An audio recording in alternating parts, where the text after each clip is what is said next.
Hi everyone, welcome back to another artist interview series. Christina here from River Arts on Water Gallery. Very excited to be joined by another artist here with us this morning. Please welcome Jane Varda. Jane, thank you so much for joining me this morning. It's my pleasure. Thank you for having me. All right. How you holding in there with all the stuff that's going on lately?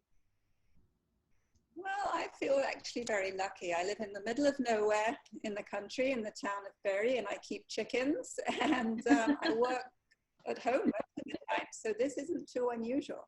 My main losses are my yoga classes and my exercise classes, and enough dry weather to go out and do some plein air painting. Sure. But I feel very lucky. Feel very, very lucky out here. My husband's now working from home, and we have a big house, so we don't have to see each other all day, which, but no, I feel very, very blessed. I'm able to take long walks too. There are advantages to living way out in the middle of nowhere. Yes, I think people are seeing that these days, absolutely. Well, I'm wondering if you could take a moment to tell us about what type of artwork you make, what types of mediums you prefer to use, and kind of what your artwork says to you and what it means and what it looks like. It's a broad question. You can attack it however you That's like. a very big question.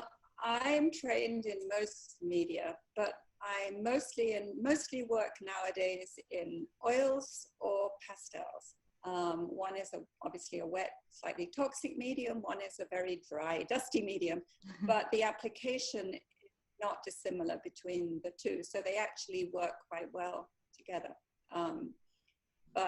So basically oils, plein air painting, which is painting outside, and then studio painting, which is sort of painting from plein air photographs. I take a lot of photographs, so I've got plenty of material to work on during the white months.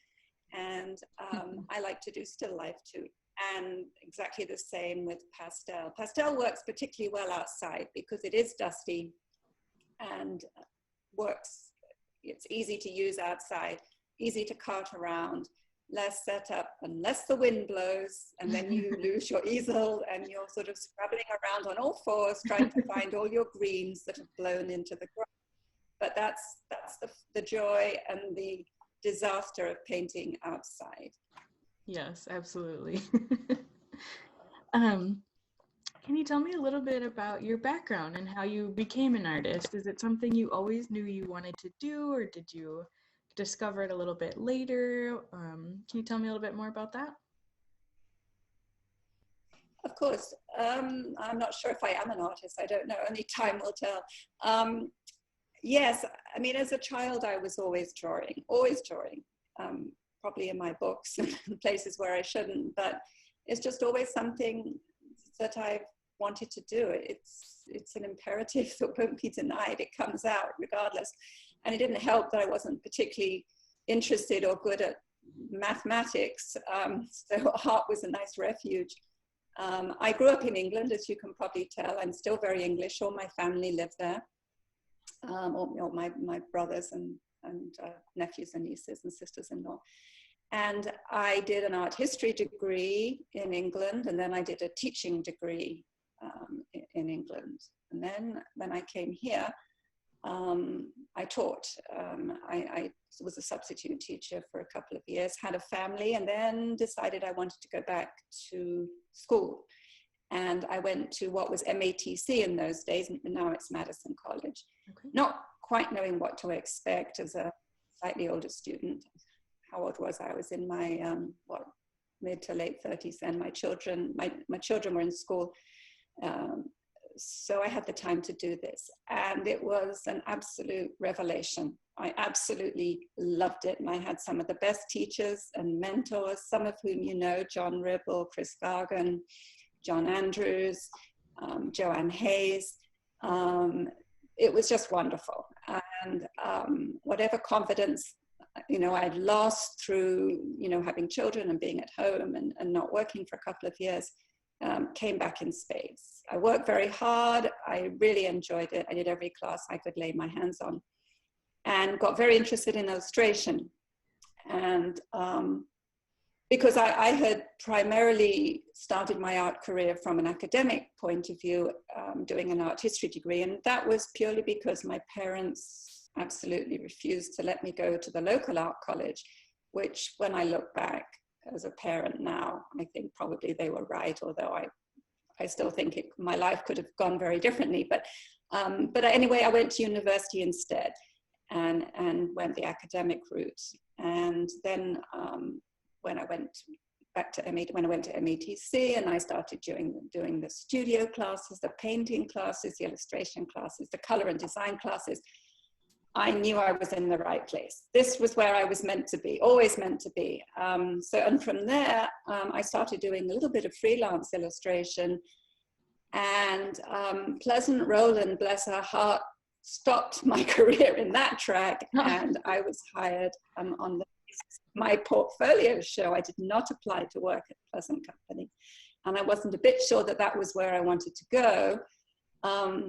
But once I got used to the culture, and Pleasant gave me enough rope for me to hang myself, and she was a wonderful mentor. I have nothing bad to say about Pleasant. She's been very good to me over the years. And so I was there for, I think 11 or 12 years, designing and art directing books. Perfect for me, books and art. What could be better? And after that, I worked freelance from this very studio for quite a few years on her educational program. And since then, I pretty much had the time to be able to focus entirely on my own work, which is a luxury and a pleasure.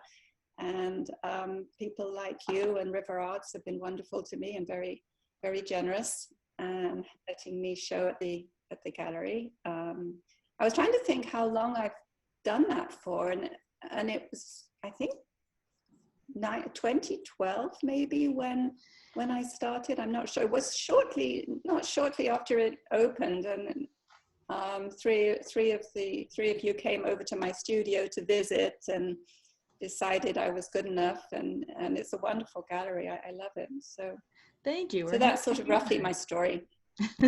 Yeah. Thank you so much for sharing all of that. And yes, according to my notes, 2012 you joined us. The gallery opened in fall of 2011. So very shortly after you joined the gallery here with us. So we're happy to have you. The opening reception.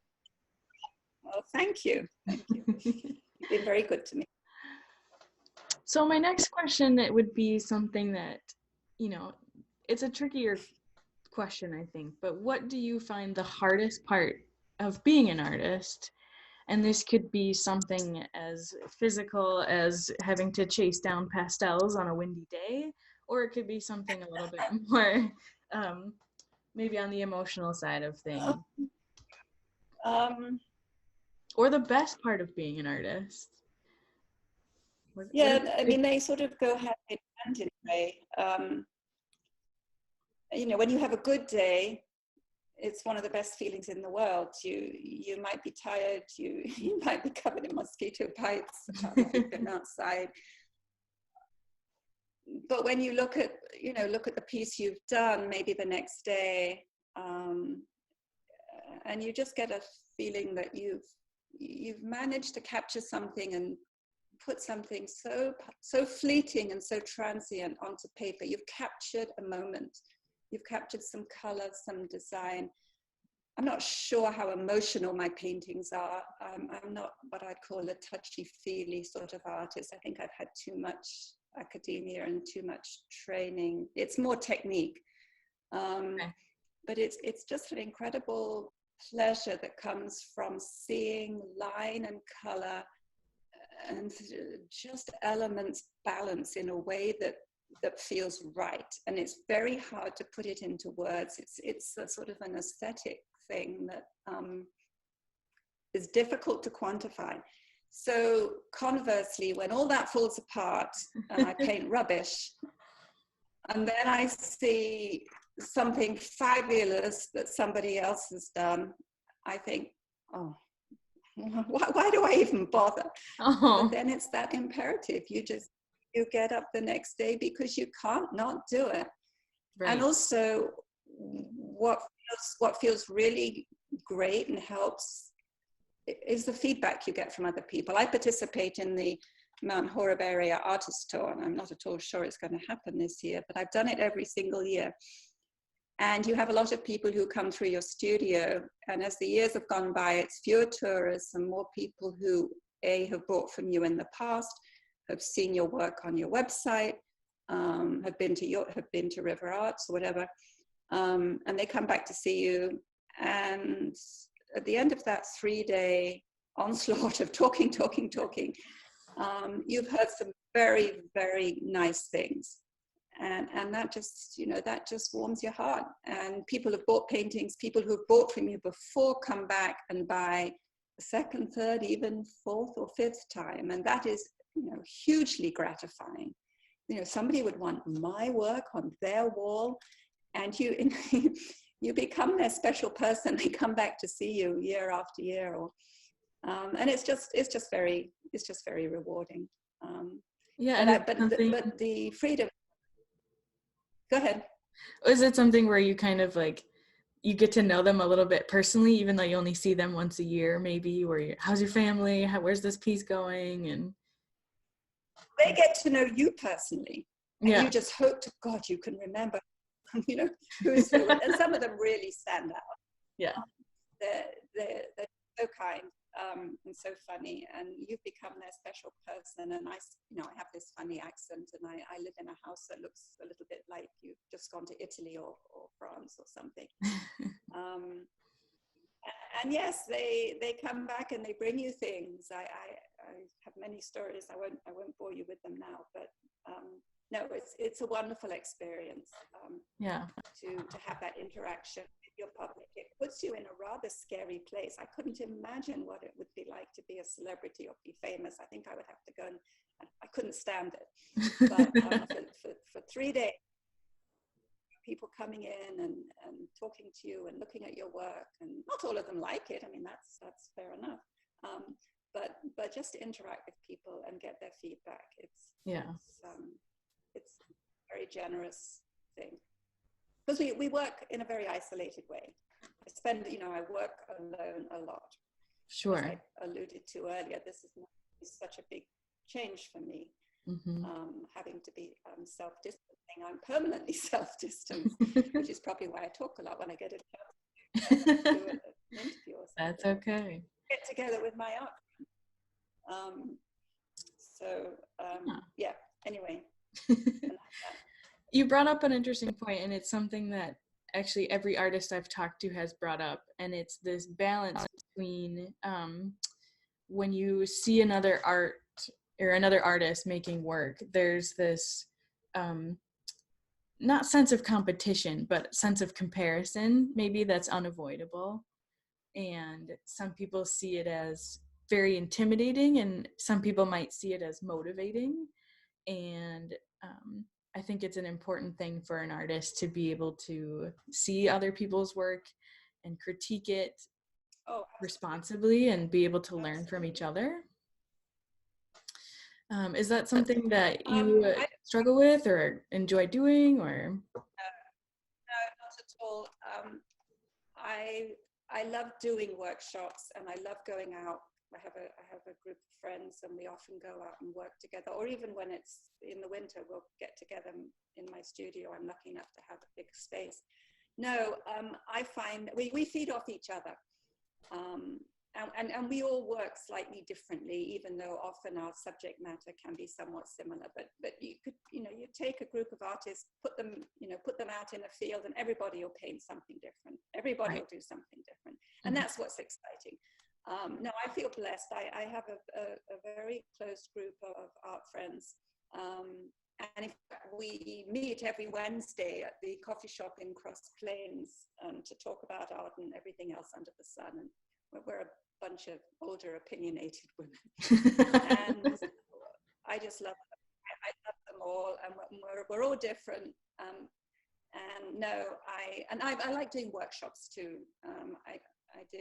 We've done quite a few workshops together, and there's just a sense of it's camaraderie. I think that's the word I'm looking for. It's camaraderie. It's sure. Not competitive at all, because everyone is so supportive.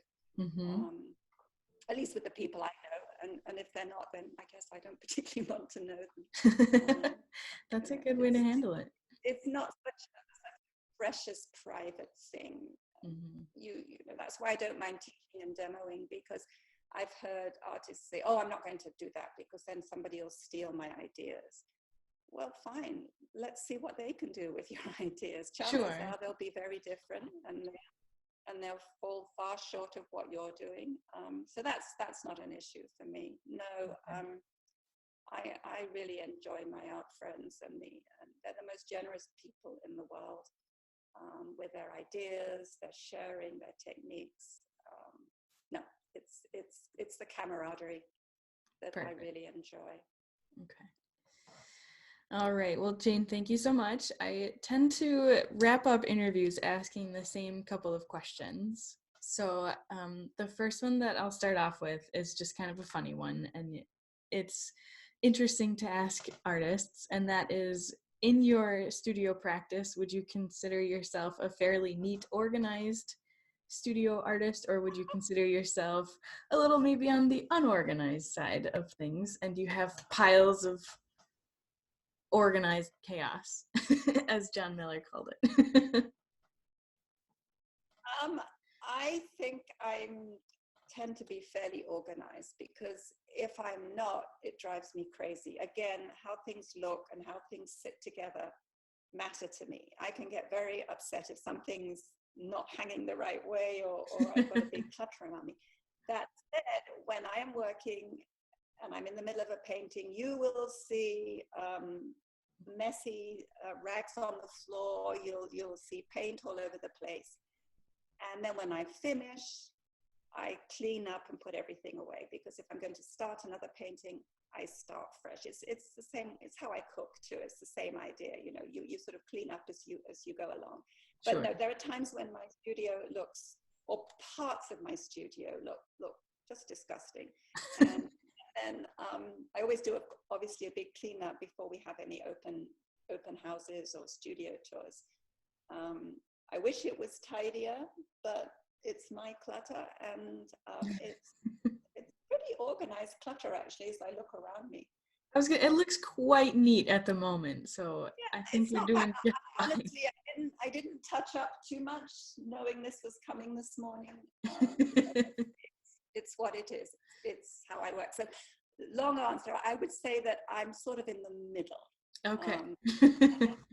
There is different areas. I have, my clean areas and my messy areas. Sure. But when I'm working and I'm deep in it, it's as messy as anything. I think that's probably okay. And my very last question, thank you again for your time, is if you could maybe share either the best piece of advice you've ever been given, either about life or art, or if you have any advice you'd like to share with anyone who maybe is considering pursuing art as a career. Yeah, that's a hard one to answer on the best piece of advice that I've been given. I've been given tremendous encouragement. I think it's easier for me to perhaps suggest to people who are interested in art is just do it. Just do it. Take some classes, get in, and don't be afraid to make a lot of mistakes, because I've thrown away a lot of paintings. I still do. If it's, it just happens. It's a journey. Just do it.